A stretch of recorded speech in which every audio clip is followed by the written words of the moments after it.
You know, guys, I was just thinking, maybe it's about time that we all go on a vacation. Diba? Huwag tayo sa isang malayong lugar para makalimutan natin lahat ng hindi magandang nangyayari. So, lalo na yung nangyayari kay Gerald. Diba? What do you think? Thank you, Dad. I knew you'd come around. Yeah. So, we can go to the United States, we can go to Europe, anywhere, basta't malayo. You know, I think we should reconnect with the environment, go back to nature. Diba? Lumayo na tayo sa mga magugulo, sa mga stress, sa mga problema. What do you think? Good. Okay, no? Mm. What do you think? Magandang idea yun.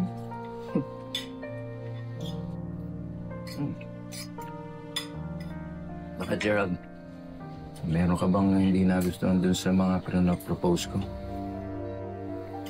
Inuubyot ko lang sa utak ko.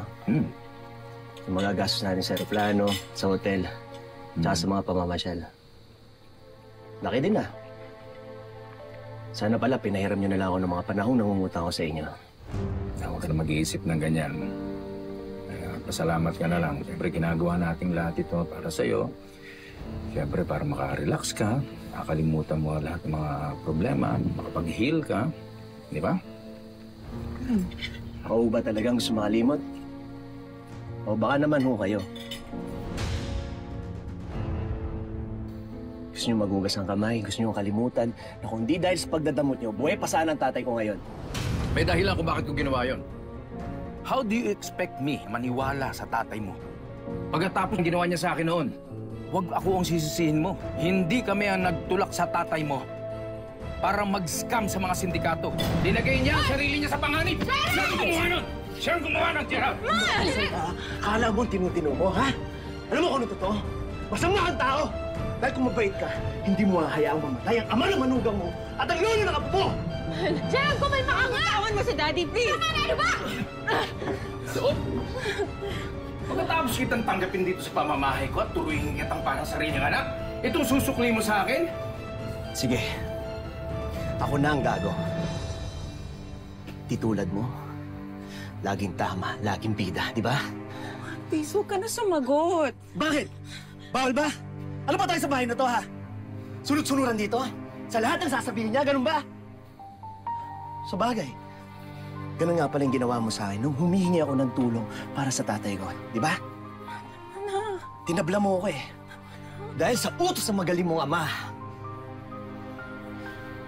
Bastos ka talaga. Bastos na kung bastos. Ba't kita irerespeto, ha? Eh, ikaw ang dahilan kung bakit wala na akong ama ngayon. Ikaw ang pumatay sa tatay ko! Lord, please, huwag ka na siya patulan!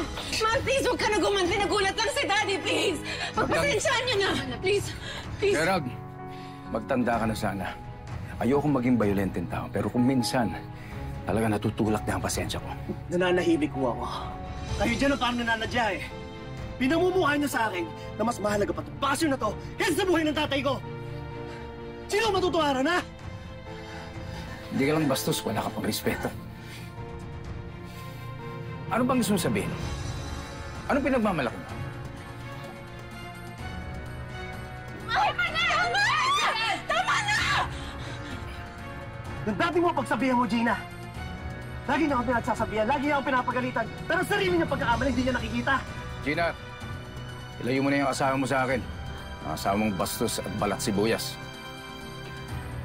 Please, huwag na natin palakihan ng gulo.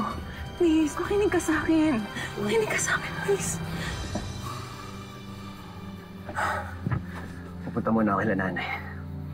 Doon muna ako papalipas ng gabi. Gina, hayaan mo siyang umalis.